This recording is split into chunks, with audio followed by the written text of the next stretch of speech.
Bonjour à toutes et à tous et bienvenue sur la chaîne Ingénieur IA. Si c'est votre première fois ici, moi c'est Zakari Souga. Je partage avec vous sur cette chaîne mon parcours, celui que je suis pour devenir un ingénieur en IA. Je m'auto-forme. Donc je vous montre en fait les différentes compétences que je dois absolument maîtriser de A à Z. Donc chaque compétence à maîtriser fait l'objet d'une playlist. Donc si c'est des thématiques qui vous parlent, vous vous abonnez, vous cliquez sur la cloche de notification et on fait le parcours ensemble. Dans cette vidéo, nous allons voir comment tracer un histogramme. Donc, lorsqu'on souhaite réaliser une analyse univariée, si on travaille sur une variable aléatoire discrète, dans ce cadre-là, on utilise les bar charts. C'est ce que nous avons vu dans la précédente vidéo. Mais si on souhaite réaliser une analyse univariée d'une variable aléatoire continue, dans ce cadre-là, on va utiliser un histogramme, mais également un boxplot. Dans cette vidéo, on va voir l'histogramme. Très bien. Donc pour cela, on va commencer par faire des imports. Donc ici, on va faire import pandas speedy. On va faire également import seaborn as SNS. Alors, on va utiliser seaborn ici pour déjà réaliser nos graphiques, mais également pour importer un dataset, le dataset qu'on va utiliser, celui du Titanic. Donc, on va faire également import matplotlib .pyplot as plt. OK? Donc là, on va exécuter. C'est bon, c'est fait. Donc ici, on va faire df égale à SNS. Donc SNS, c'est l'abréviation, en fait, c'est l'alias de notre seaborn. Point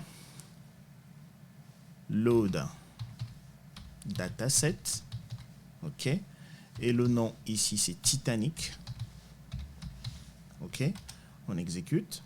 Alors, qu'est-ce qu'il n'aime pas? Il me dit load. Ah oui, j'ai mal écrit dataset. OK, c'est comme ça. C'est un A. OK, c'est fait. Donc ici, je vais faire df.head juste pour inspecter les 5 premières lignes de mon dataset. Et on va travailler avec cette colonne-là, la colonne âge. OK? Donc si je fais df.dtypes pour voir le type de mes colonnes, je vois que la colonne âge est de type float. D'accord? Et du coup, je peux faire df.describe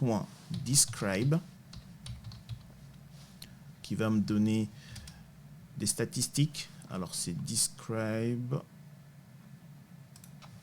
sans S. OK. Donc, ici, on va voir que notre minimum,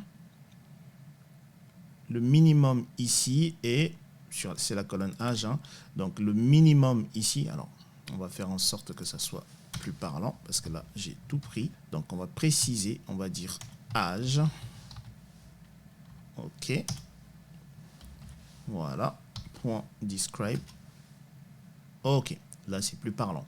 Donc le minimum c'est 0,42 et le maximum c'est 80 ans, OK. Très bien. Donc, ici, pour tracer un histogramme, on va faire sns.histplot. OK? Et ici, data va être égal à notre data frame, df. Et x, ici, l'axe des x, on va lui donner la colonne, à savoir c'est la colonne âge. Donc, je vais entrer âge ici. Et après, j'exécute. Voilà, j'ai mon histogramme qui est là. Il ressemble assez au bar charts qu'on a vu précédemment, mais c'est différent. Alors, ici, sur l'axe des Y, il va compter. D'accord? Il compte ici. Donc, notre histogramme permet simplement de voir la distribution de la colonne âge. D'accord? Et si on souhaite avoir une courbe, un tracé, on va rajouter un argument ici qui s'appelle KDE, pardon. Donc par défaut, il est à false. Nous, on va le passer à true. J'exécute. Et là, on a notre tracé. On voit que notre distribution ici est une distribution asymétrique positive à droite. On a des outliers ici, donc des valeurs aberrantes. OK? Et notre histogramme ici, il a des barres verticales, pardon. Si on souhaite avoir des barres horizontales, dans ce cadre-là, ce qu'on va faire, c'est simplement changer ici le X en Y. Si on exécute, c'est fait. OK? On va rebasculer, remettre X ici. OK? Donc ici, je vous avais dit que lorsqu'on trace nos histogrammes, on a un argument qui s'appelle bins. Les bins, en fait, c'est également, enfin, bins, vous pouvez également utiliser le mot classe. Les bins ici, regardez, si je fais bins égale à 2, par exemple, j'exécute, j'ai 2 barres. OK?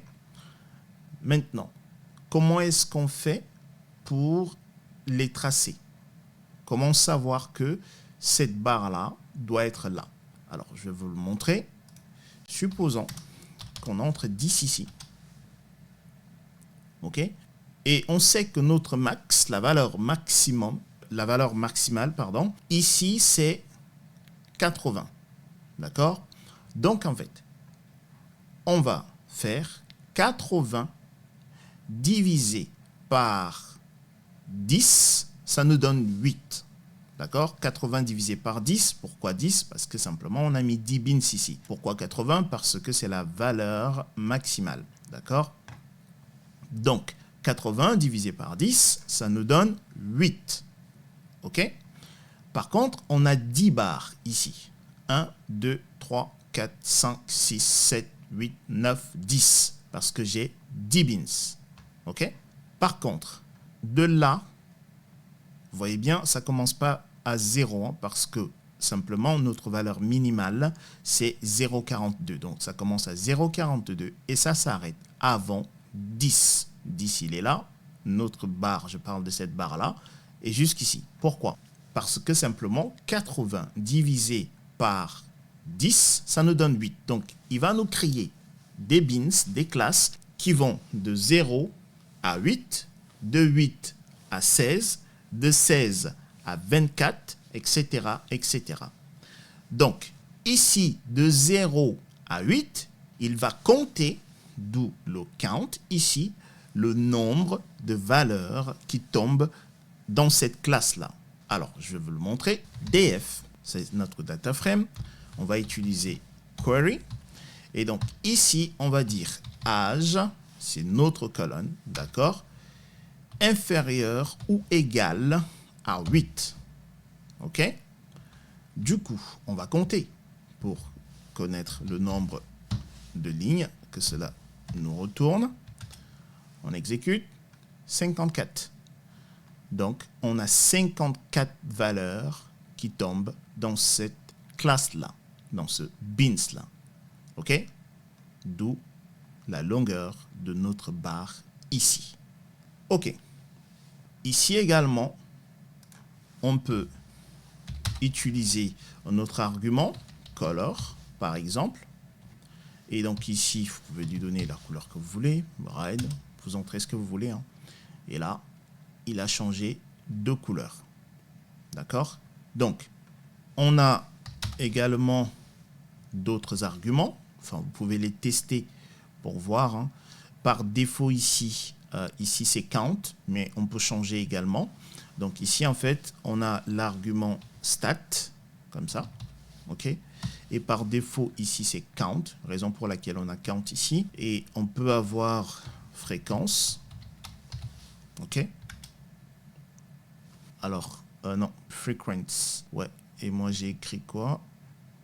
Alors, ah ouais, frequency. Pardon, je l'ai écrit en français, sauf que c'est en anglais. Donc, voici les différentes valeurs qu'on peut avoir là. Hein. Donc, on peut avoir density, donc on a count, density, percent, probability, frequency. Alors, regardons probability. Probability, comme ceci. Voilà. Et dans ce cadre-là, on aura la probabilité, d'accord? Donc, Si on somme tout ça, on aura 1. Si on somme en fait le maximum de tous nos bars là, on aura 1. D'accord? On peut avoir d'autres choses. Hein. Bon, généralement, c'est count qui est là. OK? Si je mets count, vous voyez, c'est ce qu'on avait avant. OK, donc on a plein d'arguments qu'on peut utiliser. Mais généralement, étant donné qu'on fait une analyse univariée d'une variable aléatoire continue, on n'a pas besoin de tout ça. Vraiment, il faut rester simple. Donc, on ne va pas utiliser, par exemple, on peut utiliser you, mais ça n'a pas véritablement de sens. OK?